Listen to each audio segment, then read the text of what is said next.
শামীম ভাই আপনার অপোজিশনের স্টাইলটা দেখেন, এই মাত্র ব্যাডমিন্টন। ওরে বাপ রে বাপ, 20 বছর পর আজ ফুটবলে লাথি মারছি, লাথি মারতে যাইয়া আমার পাও।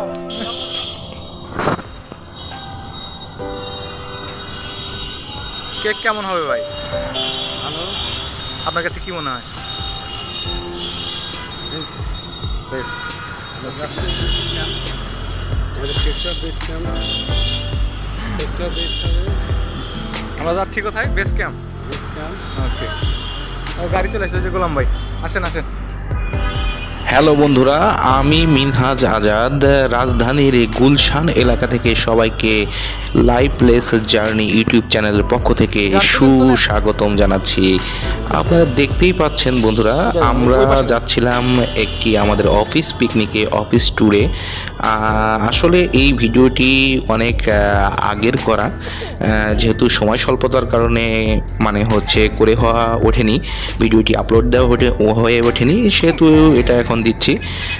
যাই হোক, আমি যখন স্ট্যান্ডার্ড গ্রুপে ছিলাম রাইস ব্র্যান্ড হেডকোয়ার্টার তেজগাঁ বাণিজ্যিক শিল্প এলাকায়, তখন জনাব ফাহিম মোশাররফ স্যার, আমাদের স্ট্যান্ডার্ড গ্রুপের ম্যানেজিং ডিরেক্টর, তিনি আমাদেরকে একটি ছোট্ট সুন্দর ট্রিপের আয়োজন করেন। আমাদের ট্রিপটা ছিল বেস ক্যাম্পে অবস্থিত। বেস ক্যাম্পটি আপনারা জানেন সবাই যে সাভারে জিরানি বাজারের ওখানে অবস্থিত, সেখানে আমরা যাচ্ছি। সো আমরা কেক নিলাম। সো চলুন যাই বেস ক্যাম্পে। বন্ধুরা, আমরা ঢাকা এবং সাভারের জ্যাম ঠেলে তারপরে আমরা বেস ক্যাম্পে চলে আসলাম। আসলে এই এলাকাটি অত্যন্ত সুন্দর এবং অত্যন্ত মাধুর্যপূর্ণ একটি গ্রামের মধ্যে একটি সুন্দর এলাকা।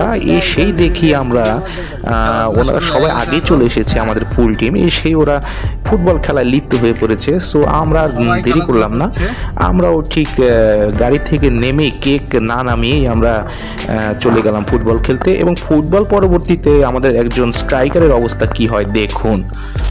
ভাই কই? আরে ভাই এদিক তাকান, আপনার কি অবস্থা ভাই? আয় ভাই, ফুটবল খেলতে হবে, বিয়ে করেন। ফুটবল খেলতে খেলতে হারানো হয়ে গেছি দীর্ঘ 20 বছর পর আজ ফুটবলে লাথি মারছি, লাথি মারতে যাইয়া আমার পাও কেমন জানি চক চক চক চক করে, ব্যথা ব্যথা করে। এখন ক্লান্ত হয়ে গেছি ভাই, ক্লান্ত হয়ে পারেন একটা ঠান্ডা পানি খাওয়ানোর ব্যবস্থা। যাই হোক বন্ধুরা, বেস ক্যাম্পটি অত্যন্ত সুন্দর একটি পরিবেশে অবস্থিত। এখানে দেখতেই পাচ্ছেন আমাদের সহকর্মীরা সবাই তাদের ক্যাম্প বুঝে নিয়েছে। তো চলুন দেখি ওইদিকে। এখন শামীম ভাই আরিফ ভাইয়ের সাথে আপনার তারা টেবিল টেনিস খেলছে। তো চলুন যাওয়া যাক টেবিল টেনিস পর্বে। সো বেস ক্যাম্পের মূল আকর্ষণ আছে আমাদের আরিফ ভাই, কোনটা দিয়ে কোনটা খেলবে সে টের পাচ্ছে না। শামীম ভাই একা 102 হাতে 2টা। ওরে বাবা রে বাবা, দুর্দান্ত ম্যাচ, দেখার মতন ম্যাচ। এই যে বল আপনার ভাই, পায়ের তলে বল, আপনার আকাশ দেখুন কি লেগে দেখেন দেখেন। ওরে বাবা কি ম্যাচ, দুর্দান্ত ম্যাচ চলছে। ম্যান সিঙ্গেল বাট 2টা ব্যাট। আরে ভাই বলটা তো পার করেন রে ভাই। শামীম ভাই বিজয়ী। এই দুইজনের মাত্র একজন মাত্র দর্শক, ওই যে আলমগীর, সে ভিআইপি দর্শক, সে বসে আছে শুয়ে থেকে। আপনি দেখেন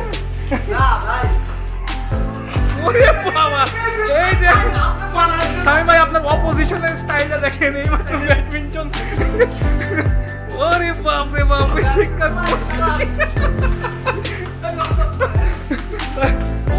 জোস ভাই, জোস জোস জোস। মারেন। আরে বলটা তো কেউ পার করেন। আরে আল্লাহ,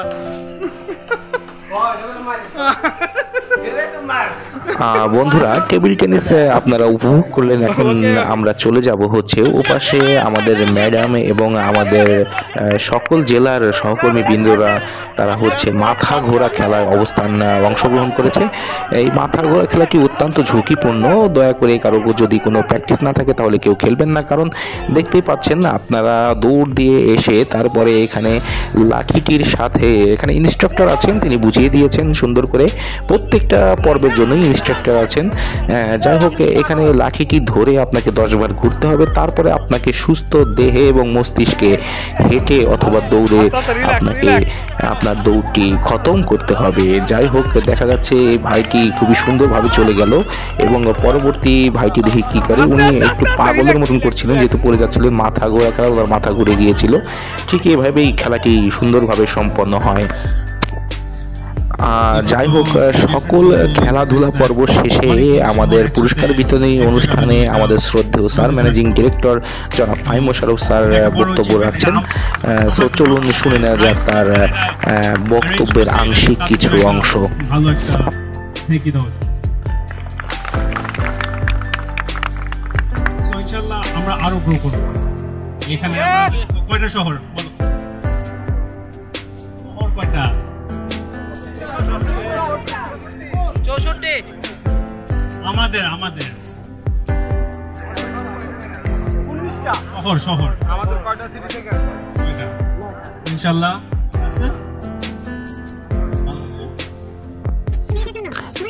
যাই হোক বন্ধুরা, স্যারের মূল্যবান বক্তব্য শেষে আপনারা দেখতেই পাচ্ছেন এখানে সারাদিনের যে আপনার খেলাধুলার প্রোগ্রামের আয়োজন করা হয়েছিল তার পুরস্কার বিতরণী অনুষ্ঠান চলছে।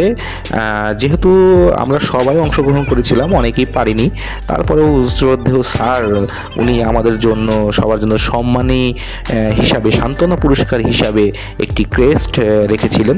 যাই হোক, আমরা অনেকেই বিজয়ী হতে পারিনি, যে তারা ক্রেস্ট নিয়ে, সান্ত্বনা পুরস্কার নিয়ে ঘরে ফিরি। এবং এই মূল্যবান আপনার হচ্ছে বক্তব্য এবং পুরস্কার বিতরণী অনুষ্ঠানের পরেই আমাদের অত্যন্ত অনেক বড় একটি খাবারের আয়োজন করেছিলেন স্যার, সেটা আমরা খাই এবং পরেই আমরা সন্ধ্যা নাগাদ রওনা দিই আমাদের ঢাকা হেডকোয়ার্টারে। সো বন্ধুরা, সবাই লাইভ প্লেস জার্নি ইউটিউব চ্যানেলের সাথে থাকুন, সাবস্ক্রাইব করতে থাকুন। ধন্যবাদ।